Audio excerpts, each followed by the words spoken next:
네, 하나님은 말씀하시는 분입니다. 많은 경우에 하나님은 사람을 통해서 말씀하십니다. 사람은 하나님의 말씀을 품은 담지자가 되고, 그리고 역사 속에서 하나님의 말씀을 발화하는 그런 존재로 쓰임을 받습니다. 참 영광스러운 일이죠. 하나님의 그 거룩한 말씀을 담아내는 그릇이 된다라는 것. 그러니까 목회자를 말하는 게 아닙니다. 우리 모두가 다 그런 존재로 살아갈 수 있고 살아가야만 합니다. 자, 사람은 하나님의 말씀을 말하는 자고, 또한 말할 뿐만 아니라 듣는 자이기도 합니다. 그러니까 들어야 말을 할 수 있겠죠. 이렇게 살아가는 것이 본래 하나님이 창조하신 인간의 원래 모습입니다. 하나님의 말씀을 대언하고 그 대언된 말씀을 듣고, 그리고 그 들은 대로 살아내는 것, 이것이 우리를 향하신 하나님의 본래 디자인하신 뜻인 것이죠. 하나님의 말씀을 대언했던 사람들을 우리는 선지자라고 합니다. 그러니까 거창하게 말하면 선지자라고 할 수 있겠죠. 그 중에 한 사람이 오늘 읽은 말씀을 남긴 스바냐입니다. 인간은 누구나 특정한 역사적인 맥락 속에서 살아가는데요, 그래서 하나님이 한 사람에게 말씀을 하실 때에는 정확하게 그 시대 정황에 맞는 말씀을 들려주십니다. 스바냐가 살았던 그 시대를 한번 보시기 바랍니다. 언제냐면 스바냐는 요시야 왕이 유다를 다스리던 시대에 활동했던 선지자입니다. 자, 그렇다면은 요시야 시대가 어떤 시대인지 알아야 되겠죠. 영적인 특징이 있는데, 요시야 왕 시대에 그 율법책이 구석에서 갑작스럽게 발견이 되었고, 이로 인해서 요시야 왕은 그 율법책을 읽다가 옷을 찢고 펑펑 울죠. 우리가 잃어버린 게 너무 많다. 예배죠. 예배를 다 이방의 모든 잘못된 우상의 예배를 다 없애고 오직 하나님만을 예배하도록 강력한 개혁을 실천합니다. 예배의 갱신이 이루어지던 때가 바로 요시야 왕이 통치하던 때였습니다. 스바냐는 이러한 영적인 회복, 예배의 갱신이 일어났던 시대에 부름을 받아서 하나님의 말씀을 대언했던 사람입니다. 하나님은 영적 갱신이 시작되던 그때에 바로 스바냐를 통해서 말씀하심으로 그 변화의 물결에 박차를 가하셨던 것이죠. 그러니까 특정한 시대에 특별한 은혜가 있어요. 저희 나라도 한 100여 년 전에 평양 대부흥, 세계 전례를 찾아볼 수 없는 그 대부흥이 있었는데, 그게 바로 하나님이 하신 일입니다. 특정한 시대에 특정한 곳에 주님의 은혜가 있는데요, 스바냐가 살던 그 시대가 바로 그랬던 것 같습니다. 스바냐를 통해서 들려주시는 말씀이 어떤 내용입니까? 놀랍게도 여러분 1장과 2장을 나중에 한번 천천히 보시기 바랍니다. 제가 짧게 한번 말씀을 드리자면은 1장과 2장의 말씀은 다른 게 아니라 여러분 심판의 말씀입니다. 심판, 영적 갱신이 막 일어나고 있는데 그때 심판의 말씀이 딱 내려옵니다. 자, 그래 잘한다, 좀만 더 열심히 하자, 이런 류의 메시지가 올 법한데도 하나님은 먼저 1장과 2장에 무시무시한 심판의 메시지를 들려주십니다. 스바냐 1장 2절 말씀을 먼저 한번 볼까요? 한번 띄워주시겠습니까? 같이 한번 읽어보겠습니다. 시작. 여호와께서 이르시되 내가 땅 위에서 모든 것을 진멸하리라. 우리는 이거를 너무나 자주 봐요. 성경에서 진멸한다, 뭐 다 하는, 심판하신다. 그래서 겁을 먹지 않아요. 그런가 보다 하고 말죠. 근데 하나님이 진멸하신다 했을 때 그 진멸이 여러분 어느 정도의 심판이겠습니까? 우리의 모든 상상력을 다 더해도 아마 그 먼지만큼도 따라가지 못할 것 같습니다. 심판의 대상은 여러분 이스라엘만 해당되지 않고요, 스바냐 2장 4절부터 이방 나라들까지 하나님이 심판하신다라는 내용이 나오는데요, 한번 눈으로만 보면 좋겠습니다. 스바냐 2장 4절부터 5절 말씀을 이렇게 보시면은 뭐 가사 나오죠. 아스글론, 아스돗, 그다음에 에그론, 그렛, 족속, 블레셋, 그곳에 임하는 심판이 4절과 5절에 기록되고 있고요. 스바냐 2장 9절을 봅니다. 이 2장 9절 말씀은 좀 길긴 한데, 여기는 이스라엘과 좀 가까운 친척과도 같은 민족인 모압과 암몬에 임할 심판을 말씀하십니다. 이 외에도 뭐 구스, 아수르, 니누에 대한 심판에 대한 말씀이 1, 2장에 쫙 이렇게 나열되고 있습니다. 참 독특합니다. 부흥의 시대, 회복의 시대. 만약에 제가 하나님이란다면은 야 그래 좀만 더 해보자 라는 식으로 말씀을 할 텐데, 오히려 하나님은 심판받을 땅에 대해서 말씀합니다. 자, 그러면 심판의 이유가 뭐겠습니까? 1장 6절을 보실까요? 왜냐하면 이런 이유 때문에 심판을 하십니다. 같이 한번 읽어보겠습니다. 시작. 여호와를 배반하고 따르지 아니한 자들과 여호와를 찾지도 아니하며 구하지도 아니한 자들을 멸절하리라. 왜 심판하십니까? 하나님을 인정하지 않습니다. 그리고 하나님을 원하는 마음이 없습니다. 그게 다예요. 하나님을 원하지 않고 인정하지 않고 하나님께 찾지 않고 하나님께 무언가를 구하지 않아요. 그러니까 하나님을 아직 모르고 안다 하여도 하나님의 기대감을 갖지 않습니다. 어떤 소망도 갖지 않습니다. 오늘 우리가 사실 이렇게 살아가죠. 교회 왔다 갔다 합니다. 기도해요. 안 하는 게 아니에요. 찬양합니다. 근데 실질적으로 하나님을 진짜로 소망하느냐 묻는다면 여러분 네라고 대답할 수 있는 심령들 아마 없을 것 같습니다. 저 얼마 전부터 드는 생각이 하나 있는데요. 이 시대 사람들이 하나님을 어떻게 여기고 어떻게 생각하느냐, 종이 인형처럼 여기는 것 같습니다. 종이 인형. 종이 인형 여러분 아시죠? 어렸을 때 많이 갖고 놀으셨죠? 여자아이들이 특히. 종이 인형이 무엇입니까? 쉽죠? 종이로 만든 인형입니다.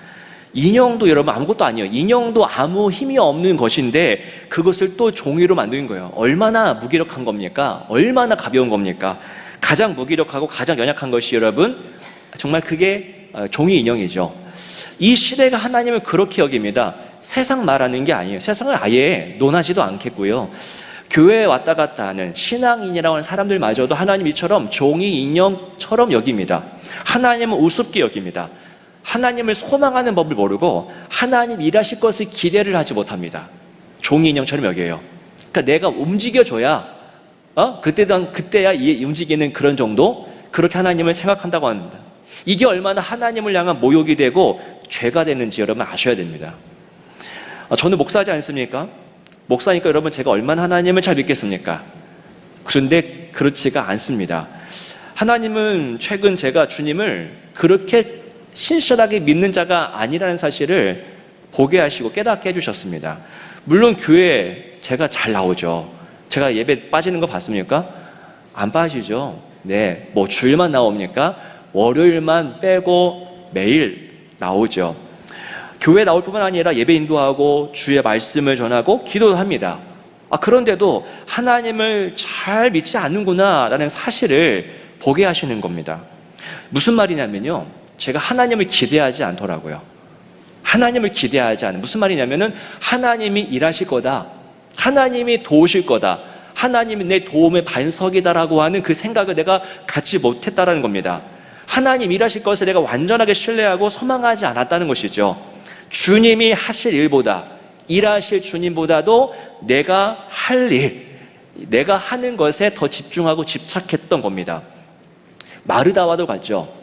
마르다 잘 보십시오. 제가 최근 말씀을 전했을 때 몇 번 제가 최근에 이 마르다를 언급했었는데요. 마르다는 열심히 합니다. 그 누구도 엄두 내지 못했던 그 자리에 말을 해서 예수님과 그 일행을 초대하죠. 예수님을 위해서 식사를 준비합니다. 식사를 준비해요. 뭐 여러분들을 뭐 하는 이야기가 아니라 저희가 저번에 스티커 붙이기 하지 않았습니까? 몇 번 찍으셨어요? 다 3번 찍으셨잖아요. 김밥 먹자. 근데 이 마르다는요, 직접 밥을 하겠다 그랬던 분, 엄청난 열심을 갖고 있는 사람입니다. 자, 그런데 문제가 무엇이냐면 그 안에 기쁨이 전혀 없죠. 왜냐하면 마음이 여기저기 나뉘었던 것입니다. 자신이 해야 될 일, 그러니까 밥상 차리는 것, 그 일에 파묻혀서 주님이 하실 일을 누리지 못해요. 예수님이 자기 집 안에 와 있는데 예수님으로부터 선포되는 그 말씀을 들을 그것을 누릴 그런 생각을 못했다는 겁니다. 봉사는 여러분 그렇게 하는 것이 아니죠. 봉사는 무엇입니까? 나만 일해, 이러한 정신 가지고 하면 안 됩니다. 나만 일해라고 한 정신은요, 정말 정신 나간 정신이에요. 그건 봉사 정신이 아닙니다. 내가 일하기 전에 누가 일하신 겁니까? 제가 말씀 전하기 전에 누가 말씀하신 겁니까? 하나님입니다. 하나님이 먼저 일하셨고요, 하나님이 지금 함께 일하시는 겁니다. 근데 그걸 모르고 나만 일해라고 한다면 그건 진정한 봉사자의 마음이 아닌 것이죠. 마르다는 여러분 예수님이 하실 일을 기대하지 않아요. 그리고 오직 자신이 하는 일에만 집중합니다. 자기가 하는 일에만 집착합니다. 이런 경우 사람은 100% 병듭니다. 온전할 수가 없습니다. 영적인 손상, 영적인 상처가 생깁니다. 내적으로 건강할 수가 없는 자세죠. 뭐 어떤 외적인 직책이 있고 직분이 있어서 겉으로는 그럴듯하게 보일지 모르겠지만 그 속은, 내면은 온갖 정말 썩은 고름으로 가득한 겁니다. 그래서 입으로는 쓴소리밖에 안 나오죠. 그 동생을 보면서 쟤 보십시오. 쟤 왜 이렇게 놀고 있습니까? 불만을 표하지 않습니까? 표정과 행동에서 아주 날카롭고 거친 것들밖에 나오지 않습니다. 왜요? 속이 완전히 병들었기 때문입니다. 바로 이때에 나타나는 현상이 무엇인지 아십니까? 감사 실종입니다. 감사 절대 안 나옵니다. 하나님을 망각해버릴 때, 그러니까 하나님이 존재하시고 하나님은 지금 내 인생 속에서 실제적으로 일하신다는 것을 우리가 망각할 때에 그때 감사가 절대 안 나오죠. 감사가 왜 안 됩니까? 상황의 문제 아닙니다. 여러분들 아무리 어려운 상황이 있어도 하나님을 아는 사람은 감사가 나와요. 상황의 문제가 아니에요. 신앙인이란 이름으로 살긴 하지만 감사를 실종한 사람 너무나 많거든요.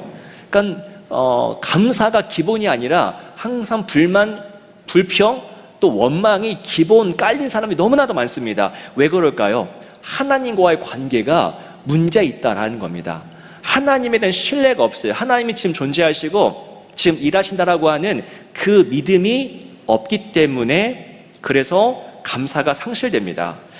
그렇다면 왜 하나님과의 관계에서 왜 문제가 생기는 것일까요?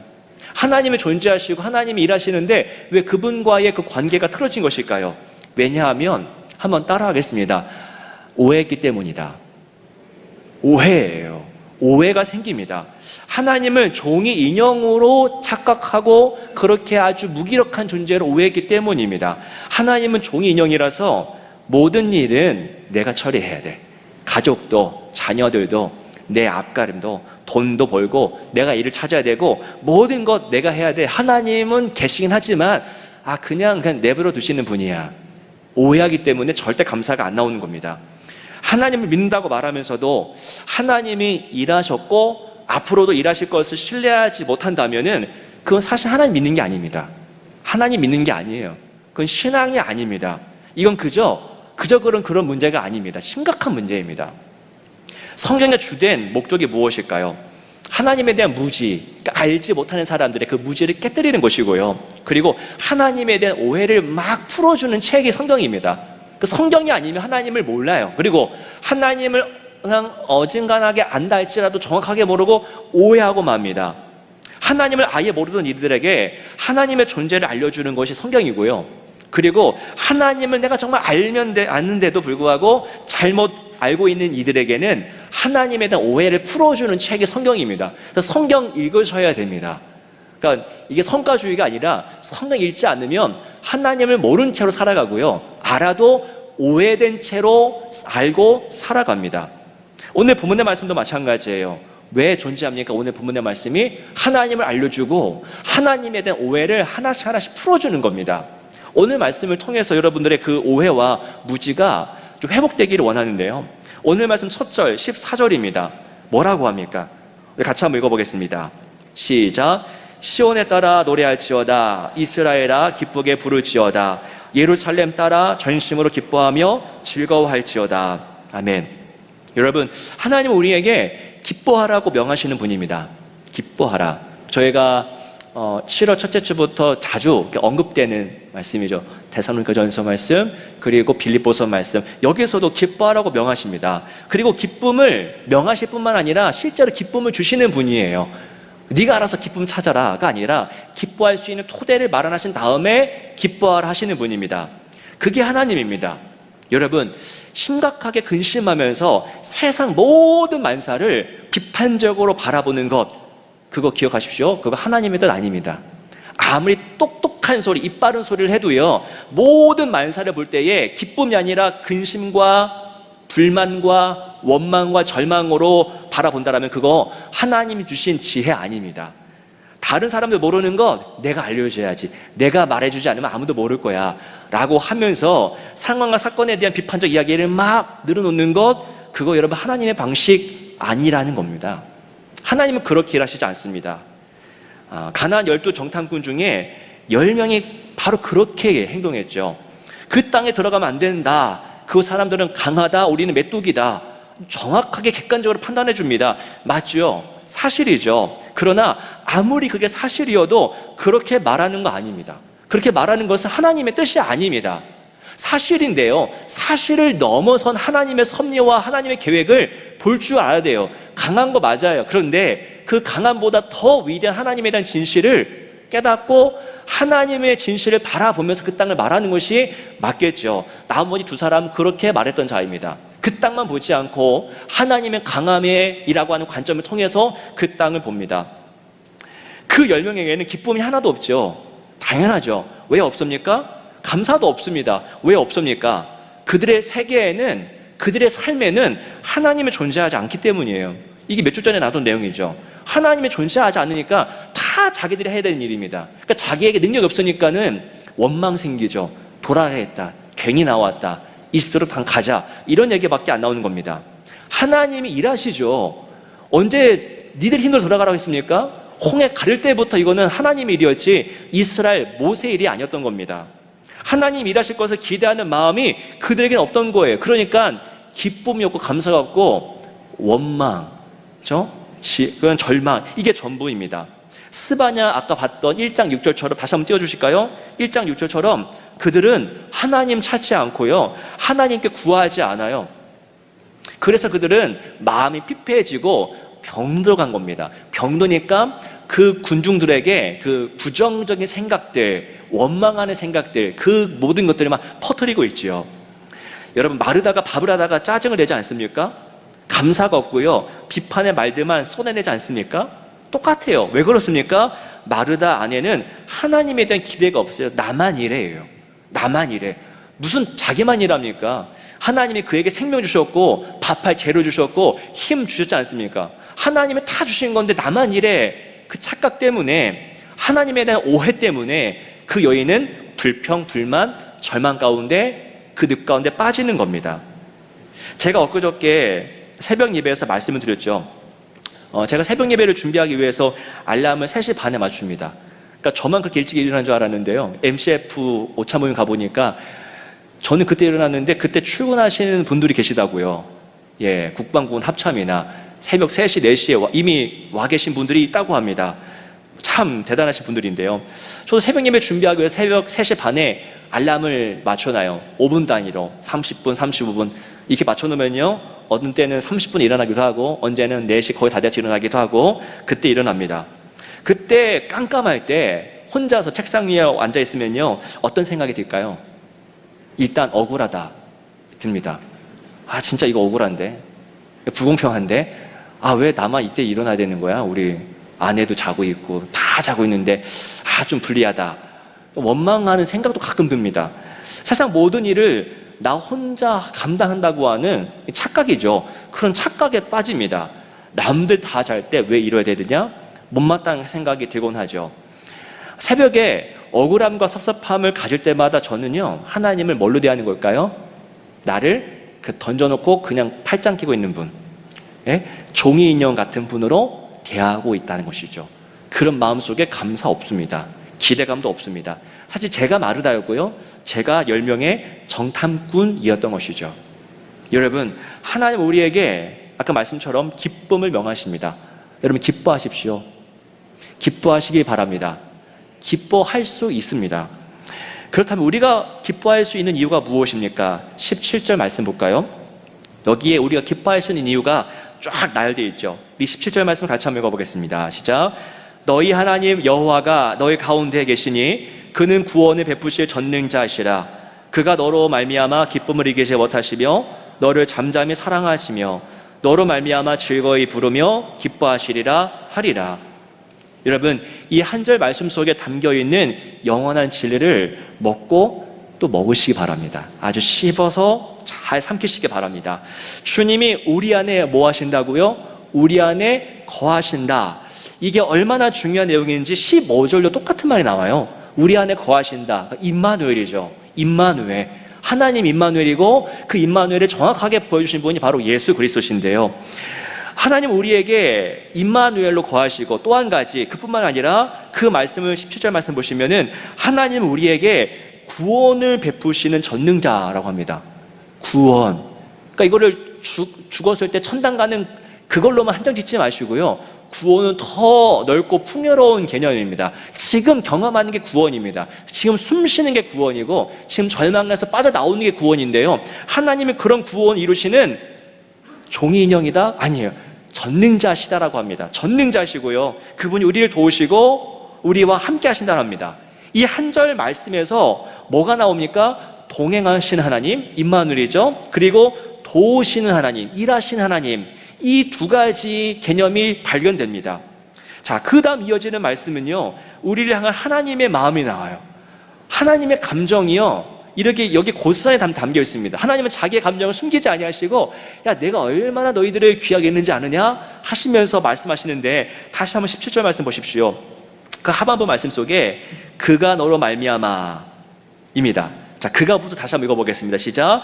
그가 너로 말미암아 기쁨을 이기지 못하시며 너를 잠잠히 사랑하시며 너로 말미암아 즐거이 부르며 기뻐하시리라.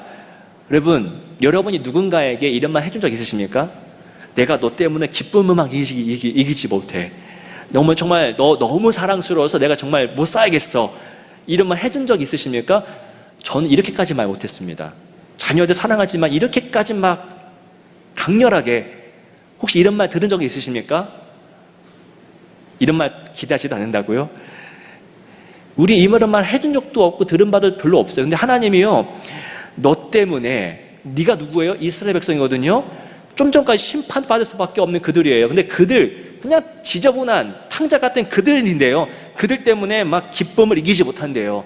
가만히 있지 못한답니다. 너를 정말 내가 잠잠히 사랑하고 너로 말미암아 내가 정말 즐겁게 노래한대요. 하나님이요, 흥얼흥얼.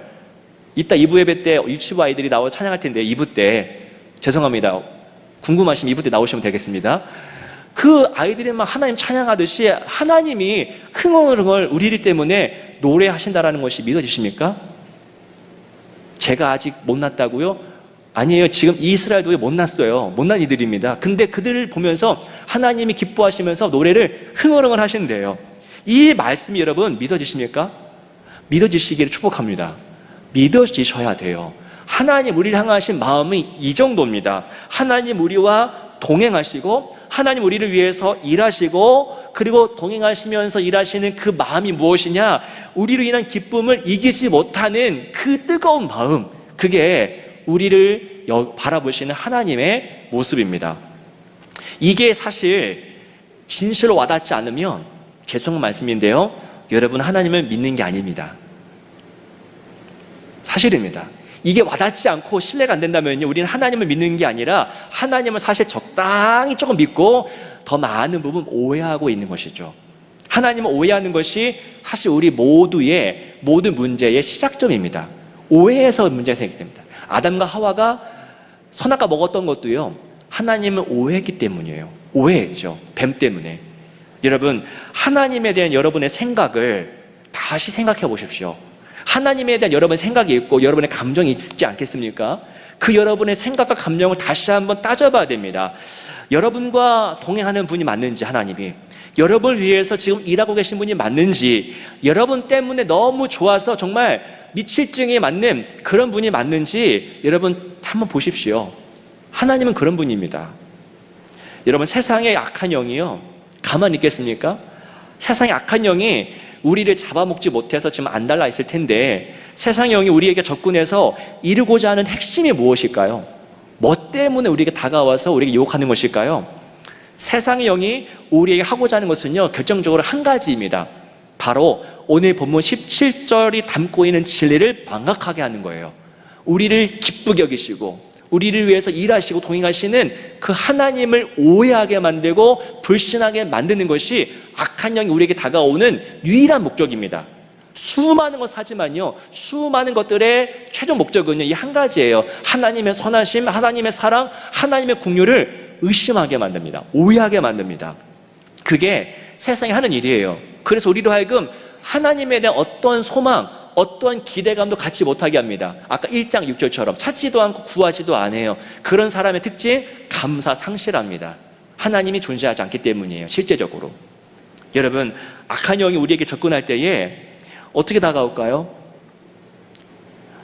우리가 흔히 아는 영화에서 나오는 듯한 귀신의 모습으로 다가올까요? 영화에서 나오듯이 흰 소복 입고 머리에 막 뿔 달거나 아니면 창백한 얼굴로 다가오겠습니까? 창세기에 아담과 하와에게 나타났던 그 악한 존재가 뱀이라고 되어 있는데요, 지금도 뱀의 모습으로 우리에게 다가오겠습니까? 그러면 너무 감사한 일이에요. 딱 보고 너 마귀구나, 악한 영이구나, 우리가 더 잘 주님께 나가기 때문입니다. 세상의 영은 그렇게 다가오지 않습니다. 세상의 악한 영을 그런 어떤 형태적인 것으로 인식하면요, 우리는 백전백패예요. 왜요? 그들은 그렇게 무식하게 그렇게 다가오지 않습니다. 어두운 곳이나 여러분 화장실에 갈 때에 귀신 보면 어떡하지? 그거 걱정하지 마십시오. 그렇게 잘 안 나타납니다.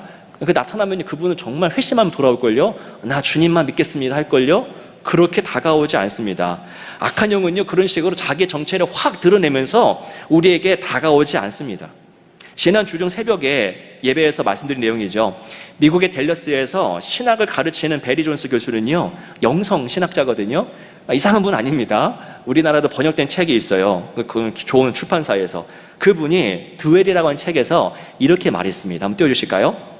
마귀는 이보다 훨씬 교활한 존재다.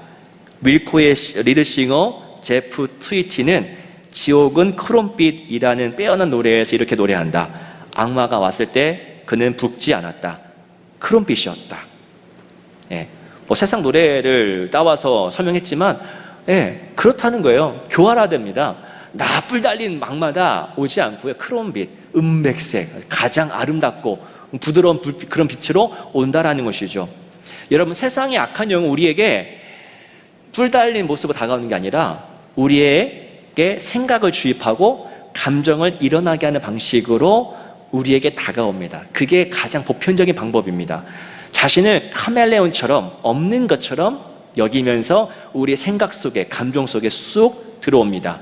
마치 살을 이식하듯이 마치 내 생각인 것처럼, 내 감정인 것처럼 그렇게 죄를 짓게 합니다. 그래서 우리가 결국은 가장 조심해야 될 것은요, 뿔 달린 그런 존재가 아니라 우리의 생각과 우리의 감정이에요. 그거 조심하셔야 됩니다. 우리의 생각, 감정. 지난 목요일에 육군회관에서 MCF 오찬 예배 드리면서 이 말씀을 나눴어요. 빌립보서 4장 7절 말씀인데요, 한번 같이 볼까요? 시작. 그리하며 모든 지각에 뛰어난 하나님의 평강이 그리스도 예수 안에서 너희 마음과 생각을 지키시리라. 이게 얼마나 중요한 건지 사실 지난주 본문이었는데요, 주일날 본문 마지막 부분을 보십시오. 너희 마음과 생각을 지키시리라예요. 네 마음과 생각을 지키시리라. 누가요? 하나님이. 그만큼 우리의 생각과 마음을 지키시는 것이 중요하다라고 하는 것이죠. 그걸 보호하십니다. 여러분 속에는 지금의 생각, 여러분 속에는 그 모든 감정들, 여러분 다시 한번 점검해 보십시오. 생각을 다시 한번 말씀에 띄어서 다시 한번 생각해 보십시오. 신앙이 성숙하다라고 하는 것은요, 무엇일까요? 신앙이 성숙하다고 하는 것은 자신 안에 있는 모든 생각과 모든 감정들의 출처를 보다 정확하게 분별하는 겁니다. 출처가 있습니다. 그 출처를 분별하는 것이 그게 영적인 성숙입니다. 다 내 생각이 아닌 거예요. 다 내 감정이 아닙니다. 악마는 크롬빛으로 다가온다니까요. 내 생각인 것처럼 생각하지만, 내 감정인 것처럼 화를 내지만 그게 우리의 것이 아닐 수 있다는 겁니다. 우리는 아예 악마의 존재를 잘 인식하지 못합니다. 인식 못합니다. 우리의 생각과 감정 속에 기생하기 때문이에요. 기생하기 때문이에요. 여러분 안에 일어나는 다양한 생각과 감정이 여러분이 만들어낸 것이다, 내가 생각하는 것이다라고 그렇게 여기지 마십시오. 하나님은 그래서 뭐라고 하십니까? 분노하지 마라 합니다. 분노하지 마라, 원망하지 마라. 그리고 제일 자주 말씀하셨던 거, 예수님이 두려워하지 말아라. 마음을 지키라는 것이죠. 주님은 항상 뭐라고 하십니까? 항상 기뻐하라. 그리고 항상 기도하고 범사에 감사하라라고 말씀하시죠. 즉 하나님으로부터 주어지는 생각과 감정을 갖고 살아라라는 겁니다. 악한 영이 주입하는 생각, 감정, 그러니까 두려움, 불만, 원망, 그게 아니라 기쁨과 감사와 온유함, 하나님으로부터 주어지는 그 마음으로 살아가라라고 하는 것이죠. 여러분, 여러분의 생각과 감정과 마음을 하나님으로 가득 채우시기 바랍니다.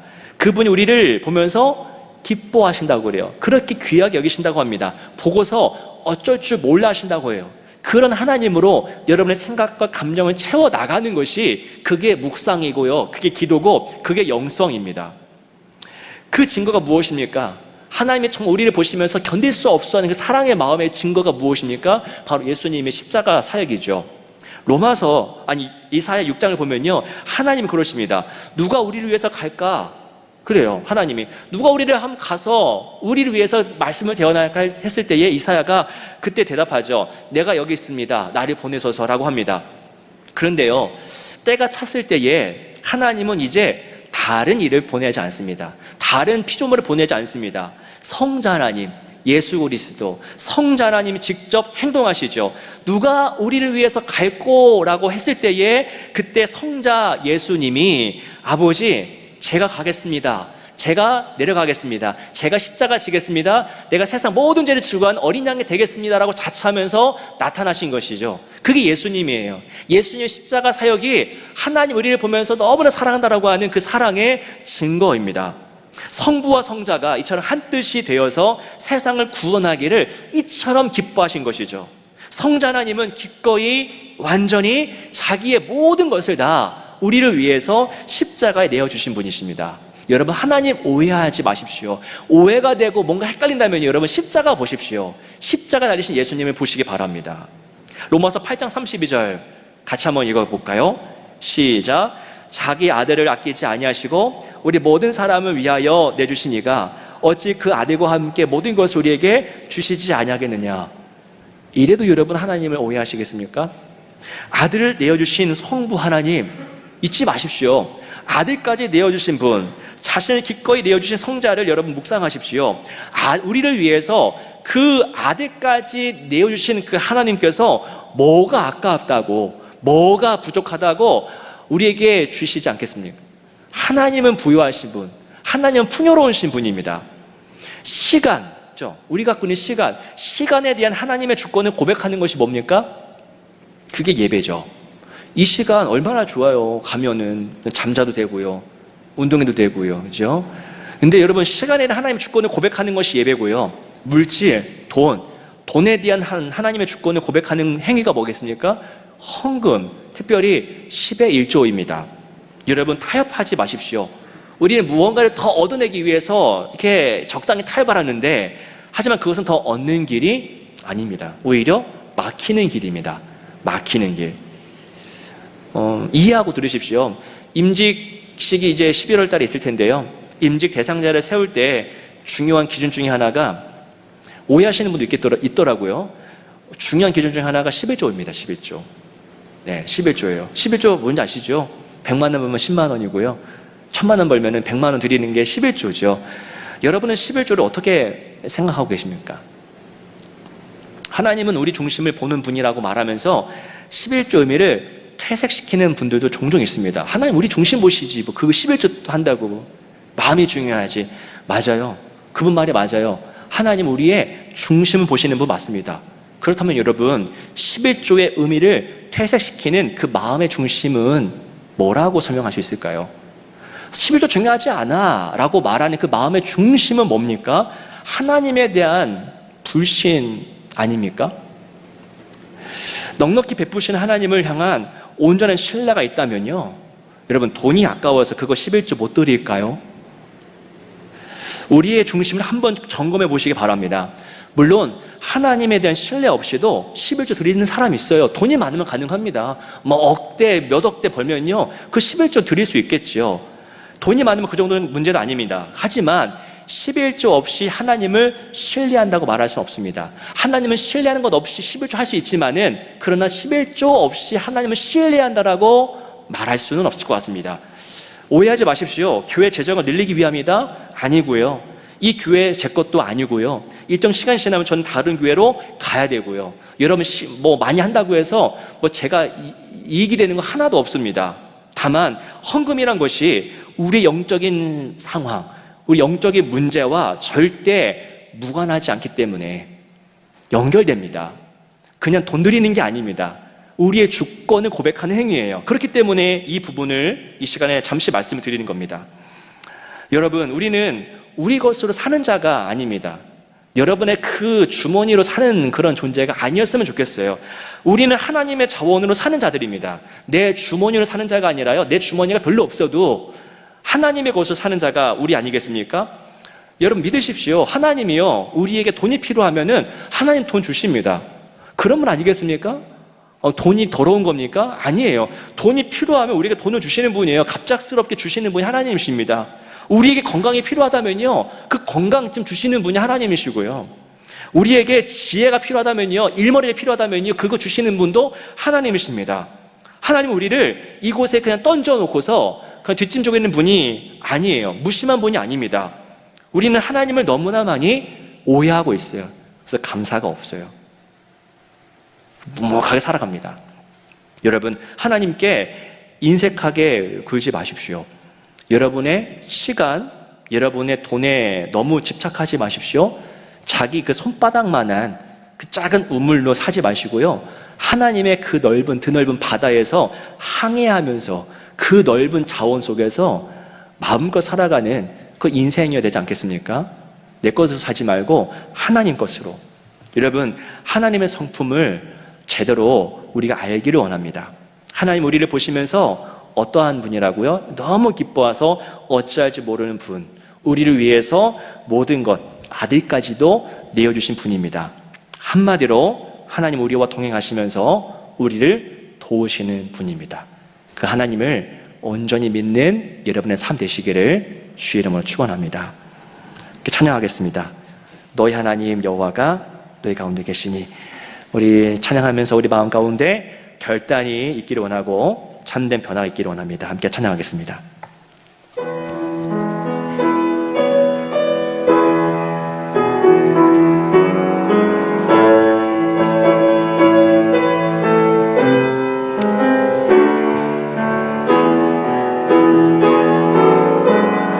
너희 하나님 여호와가 너의 하나님 여호와가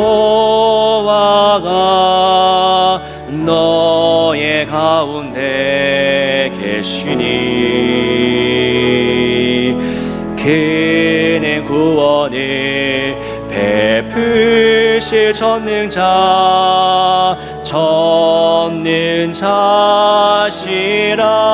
그가 너로 인하여 기쁨을 이기지 못하시며 너를 잠잠히 사랑하시며 즐거이 부르며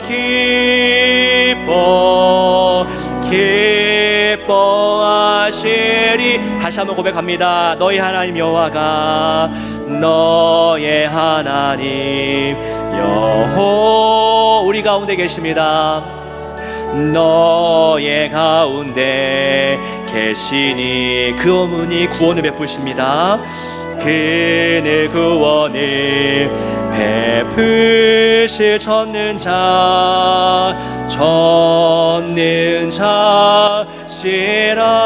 그가 너로 인하여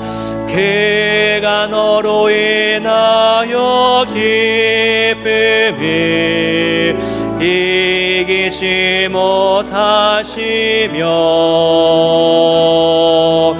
너를 잠잠히 사랑하시며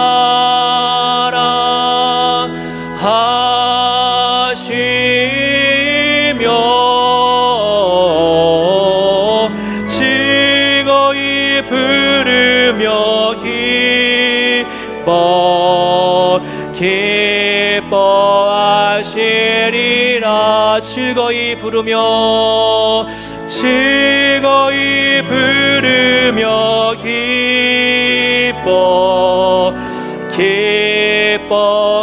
기뻐하시리라. 아멘. 이 시간 우리가 오늘 말씀을 기억하면서 간구했으면 좋겠습니다.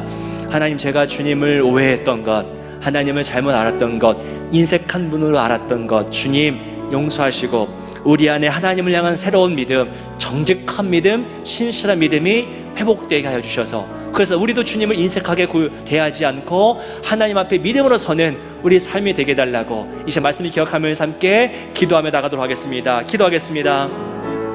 살아계신 주 하나님 아버지, 주님 우리와 함께 하시고 우리 안에 거하시고 뿐만 아니라 우리를 위해서 구원을 베푸시는 주님, 우리를 억누른 것에서부터 자유케 하시고 우리를 주님 없음에서 있게 하시고 궁핍해서 부유하게 하시고 눈물인 자들을 다시 한번 웃게 하시는 하나님 아버지, 우리를 위해서 구원의 길을 열어내시고 우리에게 기쁨과 산소망과 감사 마음을 주신 하나님, 주님께 감사드리며 나아갑니다. 주님, 우리 가운데 하나님을 향한 새로운 믿음, 정직한 믿음, 온전한 믿음이 아버지 새롭게 시작되기를 간절히 원합니다. 주님을 잘못 알았던 것, 오해했던 것, 착각했던 마음들 주님 제하여 주시옵소서. 세상의 영의 노예가 되어서 아버지 그들의 방식들 하나님을 바라보고 오해했던 것이 있다면 주님 아버지 깨끗하게 하여 주시옵소서. 불로 태워 주시옵소서. 세상의 영이 틈타지 못하게 하시고 물러가게 하시고 우리 가운데 오직 성령이 임자여서 성령 안에서 하나님을 바라보고 하나님을 인식하며 하나님을 경험하는 그런 삶이 되게 하여 주시옵소서. 우리의 삶을 올려드립니다. 믿음으로 서는 자들 될 수 있도록 아버지 인도하여 주시옵소서.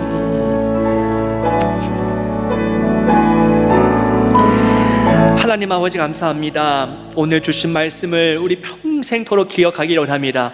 우리를 보시면서 기뻐하시되 어쩔 줄 몰라 할 정도로 우리를 사랑하시는 주님, 너무나 사랑해서 그 아들까지 되어주신 하나님, 그 하나님을 바라보면서 믿음으로 서는 우리의 삶, 넉넉하게 해주신 하나님 앞에 우리도 믿음으로 반응하는 삶이 되도록 성령께서 늘 보듬어 주시고 역사하여 주옵소서. 주 예수 그리스도의 이름으로 간절히 기도하옵나이다. 아멘.